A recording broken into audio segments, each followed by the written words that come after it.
Thank you so much. Thank you. I'm just so honored to be here today. So thank you so much for having me.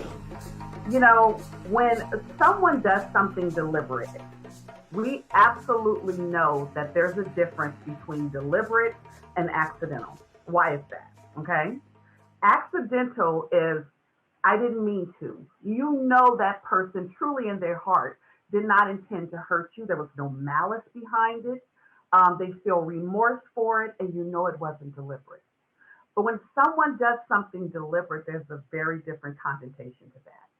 You know it was intended, it was planned, it was completely with the intent to grab, attach, and attack your attention. And I want to encourage everyone, especially every woman, to be deliberate about you, to be deliberate about your life and how important that is. And that's why I'm talking today. We often live a life of accidents. We live a life of being mothers, we're wives, we're employers. And let me be clear, because I don't want to downplay it, because there are women who are not able to have children. So when I say accidental, it has nothing to do with procreation at all. Because being a mother is one of the greatest, best accomplishments that you can have. But we often get tied into that title of mother, right? And that's what we are. I don't even think that I'll be a woman until my kids are 18. I don't even think I'm considered a woman until they're 18 and out of the house. I'm just mama. I haven't had a name in about 14 years. It's just mama. We get linked into that accidental way of living. And it's not until we deliberately take back our control as a woman and that we no longer allow ourselves to be tethered to that title, and that we allow ourselves to be more than what we've become. Because a mother is not who we are, it's what we are. A wife is not who we are, it's what we are. An employee is not who we are, it's what we are. I used to really get caught up in the whole wordplay of, I don't want a job, I want a career. Because a job is working, a career is no, it's all working. Okay? It's all a job. It's no longer a job until it's a part of your essence, until it's what you were intended and meant to do. It's all a job. But when it's a part of who you are, that's something different. And if you're living an accidental life, you will never get to who you are intended to be, because you're too busy living and being in a box of what you are accidentally expected to be. Now, I've taken the time to kind of figure out what is the box, right? You have the physical box and you have the mental box, which is the block. So I kind of broke it down because I needed to say, what is a box? Well, let's start off with the B. The B in a box makes you beholden. It makes you beholden to the concept that you will not do more than, you will not aspire to be more than, you will not want more than, you will not do any more than what people have determined, your children have determined, you have allowed yourself to determine you can or will be. That is what beholden is. I will not do anything other than what you have determined I can do, and you have made me believe that this is the extent. The O is obligation. Now I feel obligated to make sure that I follow what you have made me beholden to. Perfect example. I was raised by a single mother and four older brothers, and I'm the only girl and the youngest. My brothers treated me very well. They treated me very good. But in return, I felt obligated to be a good girl. I felt obligated to be obedient. I felt obligated to never stray away from the teachings that they taught me. So it took me a very long time, even though I'm independent, to be mentally independent. Because my independence was having a good career, getting an education, doing certain things, but never straying away from the accidental teachings that I was taught that kept me beholden to my family and obligated to follow them. So what does the X stand for? X-ray. In order for you to know that you can behold and obligate me to something, you have to know the very fiber of how I operate. You have to know that by you giving me these restrictions and these constraints, because that's what a box is. It's to restrain, it's to hold, it's to keep you in a specific place. A box has four walls. There is no other way out. You either kick it out or you mentally remove that block. That's the only way out of a box. And so once someone has learned how, and let's be clear, a box doesn't always have to come ugly. It can often come in the form of support. And that support sometimes can be just as restrictive as a box. Someone suggesting that, well, I don't think you should do that. I wouldn't do it. I don't think you should do it. Or, well, I don't see you doing that for your future. Why don't you do something else? Someone that has already determined for themselves that you belong in this box and you are to continue living an accidental life. I want to make sure that you understand that living in a box and living an accidental life oftentimes is because people are afraid to fail. Look, if you haven't failed, you haven't lived. That's all I can tell you, right? Failure is a part of success. It's a part of growth. It's a part of going to the next level. And you cannot allow your mind, you cannot allow the thought, the process of failing and falling to hinder you from being who you are supposed to be.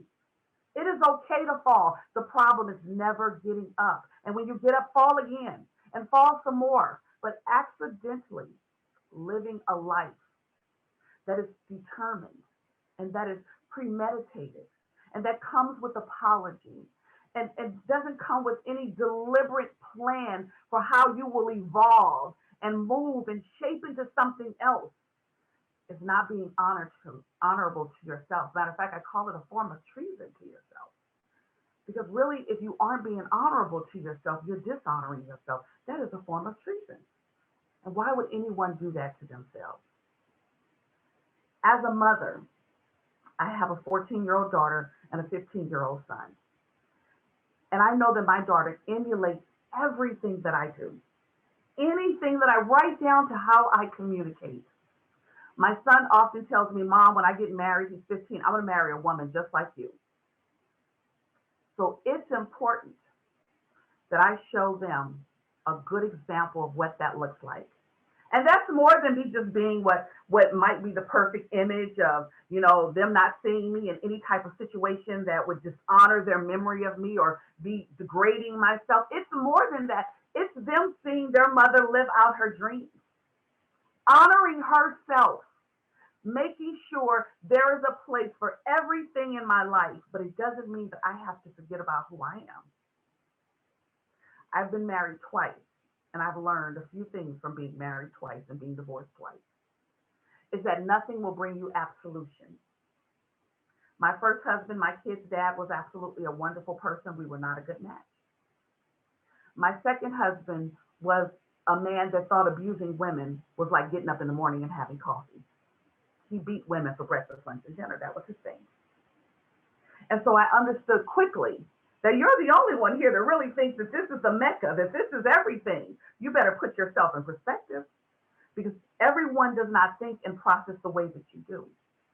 So I learned quickly that I no longer had the benefit to put myself on hold. My kids will be 18 soon.